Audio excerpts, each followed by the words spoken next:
Bonjour tout le monde, comment allez-vous bien? Moi ça va à peu près, mais je suis, figurez-vous, poursuivi en justice.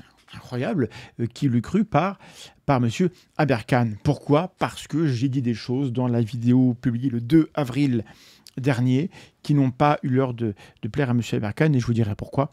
Alors d'abord, donc j'ai une plainte de 21 pages que je ne vous lirai pas en entier.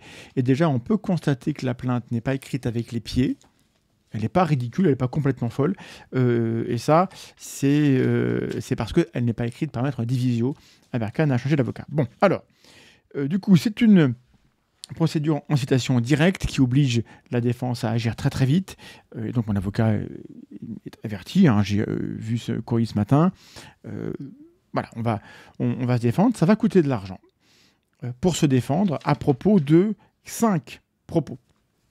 Et donc, dans cette vidéo, je vais juste vous lire les propos qui me sont reprochés et qui constituent une diffamation. Et pour que ça constitue une diffamation, il faut que ça réponde à plusieurs critères. Les critères, il faut que l'allégation soit précise, il faut que l'allégation soit publique et il faut qu'il y ait une intention de nuire. Et il faut... Bon, bref, donc le détail de la défense, je la garde pour le tribunal. Mais en gros, voici quels sont les propos qui me sont reprochés dans la vidéo qui s'appelle « Un doctorat plagié à l'université Paris-Saclay-Idriss Aberkan ». Je cite les phrases. « C'est le dossier de la thèse plagiée à Paris-Saclay par Idriss Aberkan ». Voilà. Donc cette phrase-là constituerait une diffamation. Et le problème... Alors, en France, c'est très compliqué de plaider la vérité. L'exception de vérité dans des affaires comme ça, mon avocat me l'a dit, elle n'est quasiment jamais plaidée et elle est virtuellement jamais accordée. C'est-à-dire que le tribunal va pas tellement s'embêter à savoir si ce qu'il dit est vraiment vrai, parce que quelle est la vérité. En revanche, ce qui se plaide, c'est la bonne foi. Est-ce que la personne qui prononce cette phrase avait de bonnes raisons de penser que la phrase était vraie et qu'elle méritait d'être prononcée? Et moi, je pense que cette phrase est vraie et qu'elle mérite d'être prononcée parce que j'ai parlé avec le président du comité d'éthique, bien avant la vidéo, M. Benoît Deveau. J'ai eu accès à la décision de ce comité, comme vous, à travers la presse. La presse en a fait l'écho et le comité d'éthique de Paris-Saclay a statué à l'unanimité que le plagiat était avéré et que la thèse devait être retirée. C'était en 2022, ça tarde, mais les faits demeurent. Donc je suis étonné. Sincèrement, je suis au-delà de tout le folklore de la complosphère et de la folie douce qui règne autour d'Aberkan. Dans la mesure où là, il a un avocat qui a l'air d'être plutôt bon, je suis étonné qu'on me reproche ce propos, dans la mesure où je ne suis pas l'auteur de la vérité selon laquelle la thèse est plagiée. Moi, je suis un vulgarisateur, je fais un travail d'enquête et de journalisme et je vous en rends compte. Et je vous dis, voilà, il y a un comité qui a dit à l'unanimité, il y a plagiat. Bon, ben, je vous le dis, mais c'est moi qu'on attaque. Deuxième propos, l'affaire est donc résolue et n'attend plus qu'une décision administrative finale. Et là, je suis étonné parce que, oui, l'affaire est résolue puisqu'il y a un comité qui a donné la parole à M. Aberkan. On a pu même voir des extraits dans la presse, encore une fois, des échanges entre le président, enfin, le comité et Aberkan qui monte sur ses grands chevaux, qui insulte tout le monde et qui dit « vous n'avez pas à me juger ». On a vu ça, ça a eu lieu, ça s'est produit et il y a eu une décision du comité. Mais là où la décision est attendue maintenant, c'est sur le fait de est-ce que cette thèse doit être retirée ou pas retirée. Il est bien possible, même si ce serait quand même terrible, que Paris-Saclay, après avoir tenu compte de tout ce qui se passe, décide que la thèse ne sera pas retirée pour des difficultés administratives, pour telle raison, pour telle raison. D'accord, il est bien possible que Paris-Saclay prenne cette décision qui, moi, me paraît très folle. Mais bon. Mais même si Paris-Saclay prend cette décision, ça ne fait pas disparaître la vérité qu'on a une thèse qui est plagiée, parce que l'autorité en mesure de pouvoir le dire et de l'attester mieux que n'importe qui d'autre l'a dit. Donc je ne comprends même pas que cette phrase soit là. Et bon, bref, troisième propos. Idriss Aberkan est aujourd'hui l'une des figures de la complosphère francophone. un diffuseur massif de désinformation. Il est suivi par plus d'1 million d'abonnés sur YouTube et collabore avec des plateformes discréditées, telles que François notamment, dans le but de nier les résultats de la science autour de la crise Covid et pour harceler des journalistes comme Antoine Daoust. Là-dedans, ce qui dérange l'avocat, c'est la partie harcèlement. Le reste n'est pas contesté. Mais ça, oui. Et ça, bon, bah, j'aurais des éléments pour montrer qu'il y a eu un harcèlement dans lequel M. Aberkan a joué un rôle. Donc, je ne suis pas en train de répéter le truc, je vous explique ce qui se passe, qu'on me reproche, et comment ce serait quand même terrible qu'on me condamne pour avoir dénoncé ce qui arrive, c'est-à-dire qu'il y a des mauvais comportements, il y a de la haine qui a été attisée contre un journaliste. Bon. Et la dernière phrase qu'on me reproche est « Sa trajectoire, donc à Aberkan, illustre un phénomène inquiétant. Comment un délinquant de la connaissance peut-il se prévaloir d'une légitimité académique pour miner les processus de véridiction scientifique ?» Et donc, ce qui m'est reproché, c'est le terme de délinquant de la connaissance, dans le sens où, puisqu'il n'a pas été condamné, il n'est pas délinquant. Alors, évidemment, entre-temps, il y a eu la condamnation, parce que peut-être... Alors, attendez, du coup, je fais une parenthèse. Peut-être que vous n'êtes pas au courant. Le tribunal de Boudry, ça c'est en Suisse, a pris une décision, c'était le 30 mai, et je vous en ai fait part le 31 mai. Idriss Aberkan est reconnu coupable de gestion déloyale, condamné à une peine de 181 jours amende, soit 28 800 francs, donc environ 30 000 euros, avec sursis. Sursis au motif du fait que le tribunal le considère comme un primo-délinquant bien intégré. M. Aberkan est, pour le tribunal de Boudry, un primo-délinquant bien intégré.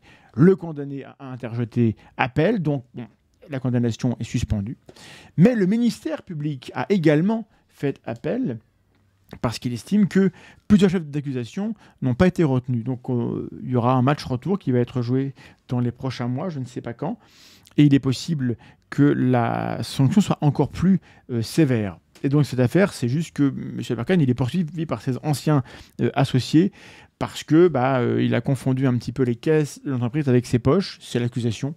Et visiblement, elle était assez forte pour qu'il y ait une condamnation, mais il est fait appel. Donc, je ne suis même pas sûr de pouvoir vous dire que M. Aberkan est un délinquant puisqu'il a fait appel. Mais en tout cas, moi, j'ai parlé de délinquance de la connaissance. Et donc, le problème fondamental dans cette affaire, ce qui se passe, c'est que il y a des gens qui voudraient bien avoir le beurre, l'argent du beurre et le sourire ému de la crémière. C'est que si vous êtes un scientifique et que vous torchez complètement avec l'éthique, avec l'éthos, avec les attendus normaux du comportement responsable d'un scientifique, vous ne finirez pas au tribunal. Sauf si vous avez violé les droits des patients quand vous êtes médecin, ou vous avez vraiment violé la loi, quoi. Mais le fait de mentir, le fait de publier des travaux trafiqués, le fait de prétendre avoir résolu Syracuse alors que vous êtes un guignol, tout cela ne peut pas vous amener à être poursuivi. Même le fait de plagier. Si vous plagiez un travail scientifique, vous ne pouvez être condamné que si les personnes qui subissent le préjudice du plagiat portent plainte. On n'a pas forcément envie de s'abaisser à ça. Et donc, même si on prouve que 40 pages de thèse sont plagiées, ce plagiat ne peut pas amener le plagieur devant un tribunal où il serait condamné. Il n'y a pas moyen.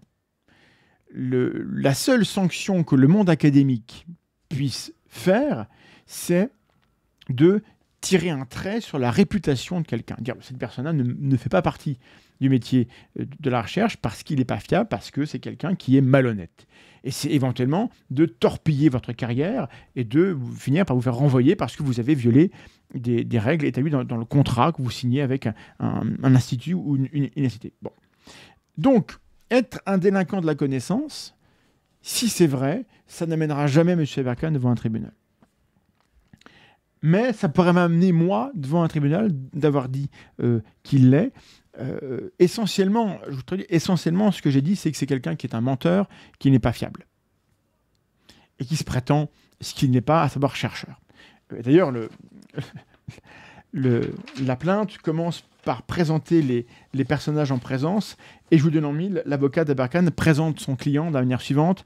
Monsieur Aberkan est un scientifique, essayiste et conférencier mondialement connu. Bah non, c'est pas un scientifique mondialement connu, puisqu'il n'a rien publié de valeur. Bref.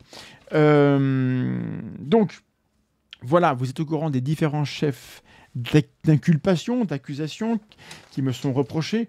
Évidemment, on est dans de l'ordre de la procédure Bayon, à savoir que moi, il faut que je me défende, il faut que j'ai un avocat. Je suis convoqué au tribunal le 26 juin à Paris. Peut-être que je vais m'y déplacer pour montrer au tribunal que je prends ça au sérieux. Ça impacte mon travail, ça impacte mon temps, ça impacte ma disponibilité de mes synapses pour travailler, et ça pourrait impacter ma santé mentale d'être à ce point harcelé de manière judiciaire. C'est la 3e plainte d'Aberkan, la 4e si on compte celle qui circule peut-être dans les couloirs des tribunaux. C'est un homme qui s'acharne sur moi. La vidéo du 2 avril, je vous le remets en contexte, je l'ai publiée pas pour harceler comme ça spontanément ce monsieur, c'est parce que en décembre, l'IRAFPA, qui est un institut spécialisé dans la lutte contre le plagiat académique, a envoyé des courriers à Paris-Saclay, à l'université, et qu'on n'avait pas de réponse. Et donc, on a considéré que en décembre, on attend janvier, on attend février, on attend mars. Bon, bah, en avril, on fait quelque chose. Donc, on a attendu plus de 3 mois. Et au bout du 4e mois, j'ai fait cette vidéo pour rappeler à tout le monde qu'il y avait des questions qui se posaient fortement et que Paris-Saclay devait répondre. C'était dans son intérêt pour sa réputation. Et je sais qu'il y a eu des réunions à Paris-Saclay juste après la vidéo, que la vidéo a eu un impact. Et là, je suis de l'ordre de la spéculation, mais pour expliquer pourquoi cette plainte m'arrive maintenant, il est bien possible que Paris-Saclay ait fini par monter une commission pour pouvoir agir. Parce que la commission qui existait, c'était pour Polytechnique. Peut-être que Paris-Saclay a besoin de sa commission à elle, puisque c'est elle qui va prendre la décision de supprimer ou pas la thèse. Et si commission il y a eu, alors elle a dû aussi entendre l'intéressé. Donc peut-être que Aberkan s'est rendu compte que cette vidéo avait un impact fort, parce que si sa thèse finit par être supprimée, ça sera parce que cette vidéo a existé. C'est comme ça que moi je lis les choses en tout cas. Et donc il m'en veut beaucoup, et surtout il faudrait que j'arrête, il faudrait que je me taise. Et il se trouve que quand il y a des choses qui mettent en danger le monde académique et que j'ai le pouvoir de le dénoncer, je le fais. Voilà, donc pas d'inquiétude, moi je pense que cette affaire, elle va être perdue par Aberkan, comme toutes les autres. Mais 1000 fois merci encore pour le fonds justice que vous avez rempli avec vos dons il y a maintenant 2 ou 3 ans. Il est toujours là. Enfin, il est bien entamé, mais il est toujours là. Donc on va piocher dedans. Ça va nous coûter, je ne sais pas, entre 2 et 5 000 euros encore cette affaire. Et du temps. Donc je vous tiendrai au courant fin juin de comment s'est passée l'audience, et puis par contre au fond ça ne sera pas jugé avant 2026 quoi. Donc encore une fois, Aberkan va pouvoir affirmer comme ça que je suis poursuivi et donc porter atteinte à ma réputation en disant ne le croyez pas, il est poursuivi par un tribunal, alors qu'en fait c'est lui qui fait des procédures Bayon pour qu'on se taise. Évidemment, si jamais j'étais condamné pour avoir tenu ces propos-là, ce serait grave, parce que moi, comment je fais d'ailleurs pour critiquer, pour mettre la pression sur les institutions quand des chercheurs font n'importe quoi, si le simple fait de dénoncer le délibéré final d'un comité d'éthique de Polytechnique devient un acte que je n'ai plus le droit de faire sans devoir payer des amendes ou ceci ou cela. Voilà, je suis serein, mais si jamais, parce qu'on n'est jamais trop sûr, cette affaire était perdue, voilà, je ferai appel. Mais ce serait, mon travail deviendrait impossible, et on ne pourrait plus jamais critiquer des chercheurs qui font n'importe quoi. Et ça ne peut pas être au bénéfice de la science. Et j'envoie un message à Paris-Saclay. Paris-Saclay, vous voyez un peu à quoi on en est réduit. Si vous aviez acté et pris les décisions suite au fait qu'on savait que le plagiat existait depuis l'an 2021, au moins, si vous aviez agi plus vite, je ne serais pas aujourd'hui, moi, sous le coup de cette plainte, parce qu'il n'y aurait pas moyen de me reprocher un truc s'il y avait des décisions définitives qui étaient posées. Donc Paris-Saclay, en restant inactif, vous mettez en danger les gens qui parlent. Et je sais que Benoît Deveau, président du comité d'éthique, lui aussi il est poursuivi par Aberkan. Et je sais que des journalistes qui ont suivi l'affaire sont poursuivis aussi par Aberkan, à tel point que l'un m'a dit, pour l'instant, on évite d'en parler. Les procédures Bayon, ça marche. Pas avec moi, tant que je gagne, et tant que le fonds justice existe, et tant que vous, chers amis, vous me soutenez. Donc, partagez la vidéo, mettez des likes, mettez des petits pouces en l'air. Merci pour le soutien. Le moral tient bon. Et je vous dis à très bientôt pour la suite de nos aventures. Bye bye.